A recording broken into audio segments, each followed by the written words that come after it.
Ayun, 12.5. And then, try na natin dito. Ayan guys. Pagkasakasak pa lang umikot na, walang problema, smooth na smooth. Ngayon naman guys, isubukan natin kung tatagal nga ba itong ating power bank dito sa ating electric fan. Ayan. Tension. Okay. Oh. Oh.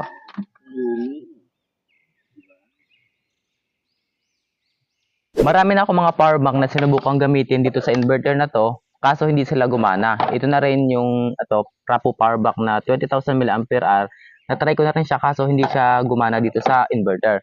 Although fast charging naman siya or mayroon siyang feature ng QC tsaka yung PD, yun nga lang limited lang sa 22 watts or minsan nga nasa 18 watts lang yung talagang maximum power na naibigay niya. Kaya talagang hindi siya gumana. Ngayon naman dito sa ating Tranyo, 60,000 mAh battery capacity and 65 watts power, napagana siya dito sa ating inverter. Tapos nakakagamit din ako ng mga maliliit na load dito sa ating inverter kahit pa 24 hours. Yun nga lang basta maliliit appliances lang. Kaya naman for today's video is isi-show ko sa inyo kung ano mga ba yung experiment na ginawa ko dito sa project na to. But take note that it is just experiment and hindi siya advisable gawin pero ginagamit ko pa din. So let's start muna sa basic. So ito yung ating inverter. Dito tayo nagsasaksak ng mga appliances pero as of now maliliit na appliances lang yung gagamitin natin. And itong inverter na rin ito, para mapagana mo siya ay kailangan natin gumamit ng 12 volts power source katulad ng mga 12 volts battery. Pero at this time, as an alternative ay gagamit tayo nitong ating Tranyo fast charging power bank. And we all know naman that this power bank ay ginagamit pang charge ng mga cellphone or ng iba't ibang devices. And para magamit natin or mapagana itong ating power bank na to dito sa ating inverter, kailangan mapilit nating maglabas ng 12 volts itong ating power bank para magamit sa inverter kasi 12 volts talaga yung kailangan ng inverter. Itong power bank na to, compatible siya sa QC and PD, which is nakapagbigay ito ng mataas na power katulad ng 5 volts 3 ampere or 15 watts, 10 volts 3 ampere or 21 watts, 12 volts 3 ampere or 36 watts, 15 volts 3 ampere or 45 watts, at yung 20 volts with 3.25 ampere or equivalent to 65 watts, which is fast charging na. So dahil nga itong ating power bank ay kaya maglabas ng 12 volts, that's why yun yung gagamitin natin para mapagana itong ating inverter. Pero in this experiment ay hindi ako gagamit ng mga regular charging cable na to, which is ginagamit lang sa cellphone, kasi nga pag ito yung ginamit ko dito sa ating power bank, ay maglalabas lamang ng 5 volts itong ating power bank. So hindi siya pwede. That's why ang gagamitin ko ay itong ating USB decoy. Ito. Kapag ito yung ginamit ko, makakapamili ako kung ilang volts yung gusto kong palabasin dito sa ating power bank, which is kaya niya naman.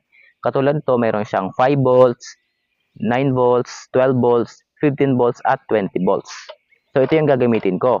Pero kung gagayahan nyo naman to, pwede kayong gumamit ng mga katulad nito kasi ito mas malinis na. Ito naman is naglalabas ng 12 volts. So meron din namang iba't ibang voltage kung gusto nyo. Ang maganda nito, puputulin mo lang siya dito tapos ito na yung kanyang dulo. Mas malinis siyang tingnan kumpara dito na ang pangit, no, wala siyang kasamang enclosure or case. Ayan, nakaset na siya sa 12 volts itong ating decoy. Try na natin tingnan yung output voltage kung talagang 12 volts nga. And ayan, as we can see, meron naman tayo ditong ayan, 11.98. So okay na yan, 12 volts na rin yan. Ngayon naman, ilalagay ko na itong ating dulo ng ating inverter dito sa puno nitong ating USB decoy. So, tatagtagin ko lang ito kasi masyadong maliit yung kanyang wire. Ito muna yung gagamitin ko kasi mas matibay ito at mas madali din siyang ikabit. Tapos, meron din naman polarity itong QC decoy na to. Kaya kailangan tama din yung pagkakabit sa kanya, yung kanyang positive at negative para hindi siya masira. Ito yung positive. And then, negative naman. Now, kakabit ko naman dito sa ating inverter. So, ito yung negative. Lagay ko na dito. Maliit lang muna yung mga wire kong ginamit kasi ito naman ay experiment lamang. Hindi pa to pang matagalan. Ayan. Tapos, lagyan ko na rin ng tape para sigurado. Baka kasi magdikit sila ay masisira yung ating UC decoy o kaya naman yung ating power bank. Ayan. For the meantime. And then yung positive. And now, try ko na dito sa ating power bank.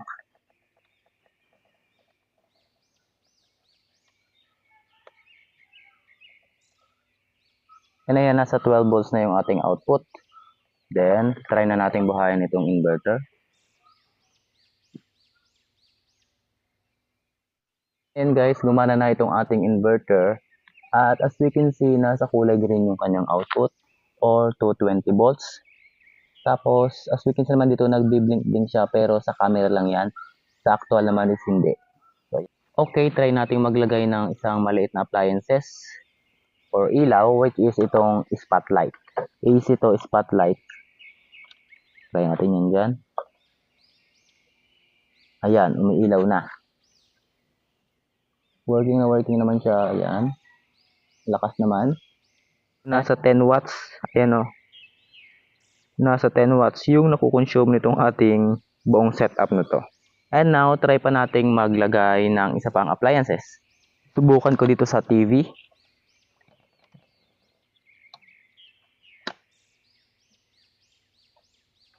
Okay, and then saksak ko na tong ating TV. And then buhayin. And ayun guys, gumagana itong ating TV gamit itong ating power bank na nakasaksak sa inverter. Wala nga lang siyang antena kaya hindi siya gagana sa TV. And now, try ko pang magsaksak ng isa pang device. Try ko ulit itong ating ilaw. Kung gagana pa. Or kung kaya pa nitong power bank natin. Oops, ayan guys. Kaya niya ng sabay. Kinaya ng power bank natin na pagsabay itong TV. Tapos itong ilaw. So now, gawin natin maximize na i-maximize natin yung kanyang power sa 30 watts. Kung hindi siya mamamatay. Ngayon naman, subukan natin dito sa electric fan. Kung kakayanin niya.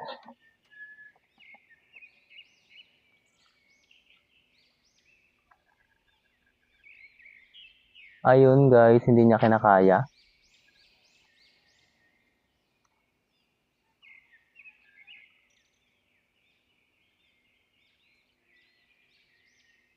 And ayun guys, kinakaya niya naman, yun nga lang hindi niya gaanong kayang stable yung power. Kasi dito, umaabot na 60 watts yung power niya, which is hindi kayang suportahan itong ating power bank. Ayun, hindi na gumana itong ating electric fan dito sa ating power bank. Kasi naman itong ating power bank, doon sa kanyang 12 volts power, kaya niya lamang bibigay talaga doon ng stable na hanggang 36 watts. Itong ating electric fan is kaya niya talaga hanggang 60 watts kaya hindi kinaya. Ngayon, mas maganda kung mapapalabas natin ay yung kanyang 65 watts na power. Pero lalabas lamang yung kanyang 65 watts na power kung mapapagana natin yung kanyang 20 volts na 3.25 ampere na power para magkaroon siya ng 65 watts. Kaya ang gagawin ko naman dito sa ating decoy ay isa-set ko siya sa 20 volts para maglabas ng 20 volts itong ating power bank. At yun nga lang, hindi ko siya pwedeng gawin ng direkta dito kasi nga naman itong ating inverter 12 volts lamang yung kaya niya. Kaya ngayon gagamit ako nitong buck converter para mapababa natin yung voltage ng power bank na 20 volts papuntang 12 volts na kung saan is mas malapit pa rin sa 65 watts yung output power niya para malakas pa din yung power natin sa ating inverter. And then, try natin sa power bank. Pag naglabas siya ng 20 volts, ay papababain naman natin yung voltage niya papunta sa 12 volts.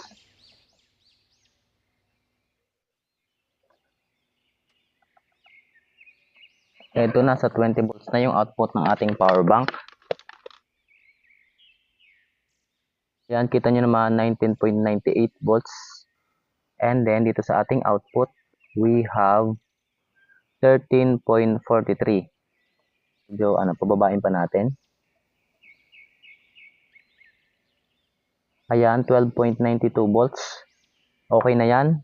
At dahil meron tayong 12 volts, ikabit na natin yan dito sa inverter. So, syempre, positive pa rin.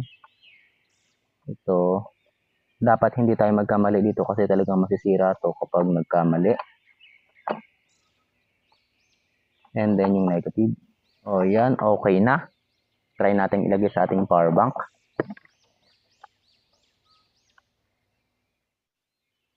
Yan, nasa 20 volts na. And now, try na natin dito sa ating electric fan kung kakayanan niya paganahin. Gumana na itong ating inverter. Then, electric fan.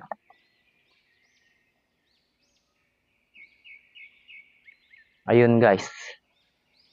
Successful na tayo. Gumana na itong ating electric fan dito sa ating power bank. Ito naman, goods na good siya.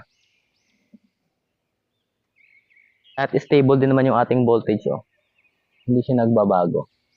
Now, magbago naman tayo ngayon ng inverter. Kasi nga, itong electric fan ay hindi gaanong okay sa modified sine wave inverter katulad nito.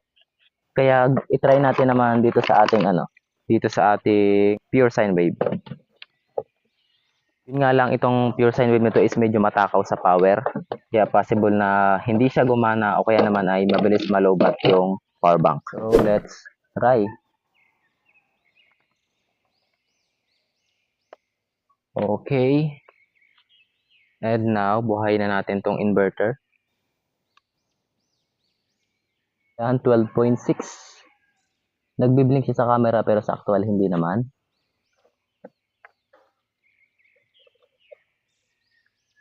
Ayun guys. Napaka-smooth. Galing niya guys, mas maganda palang gamitin yung pure sine wave kumpara din sa modified.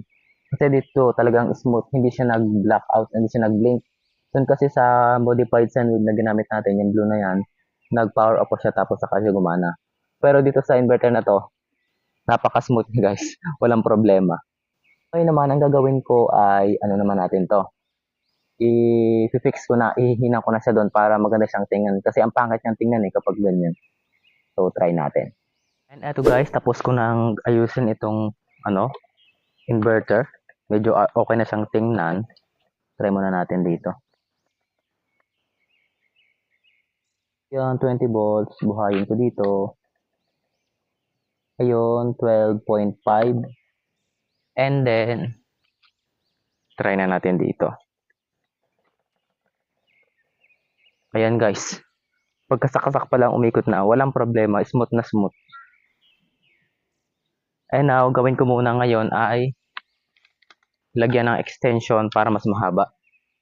Para abot sa loob ng bahay. Ngayon naman guys, isubukan natin kung tatagal nga ba itong ating power bank dito sa ating electric fan. Ayan.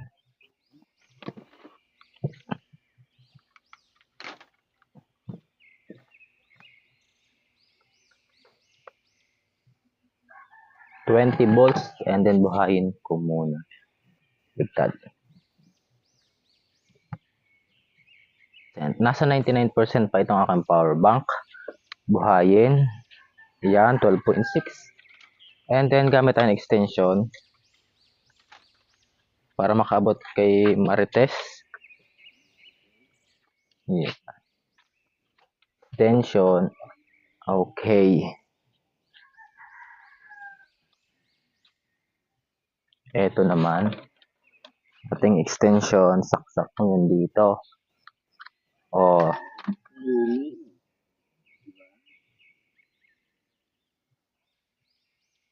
Okay. Working.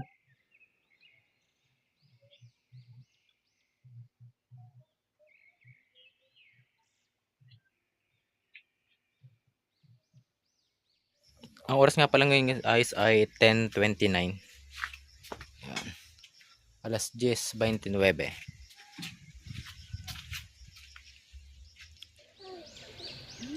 Labahan na yan. Hindi, sali. Baka hindi pa. Nga kaagad wala pa nga.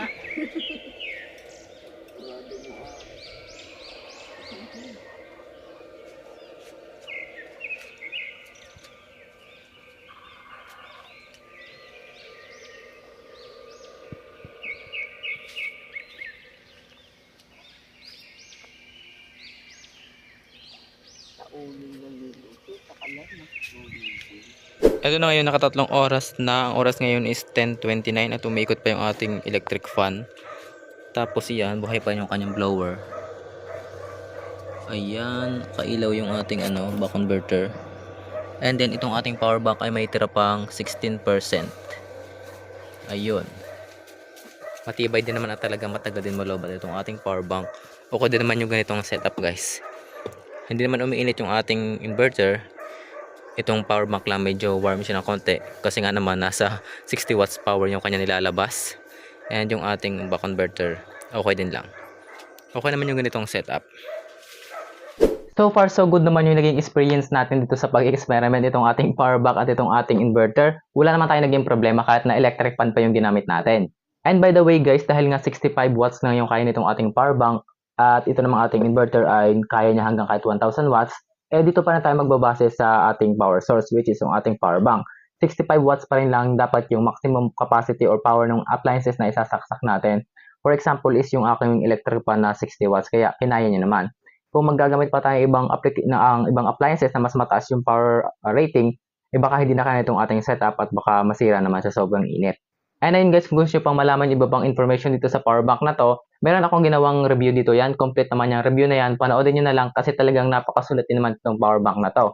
And kung gusto nyo pang bumili nitong ating mga ginamit, is ilalagay ko lahat ng link nila sa ating description below tsaka sa comment section para mas mabilis nyo lang mahanap sa Shopee. And syempre kung meron pa kayong ibang mga request na experiments is comment nyo lang din yan sa ating comment section below.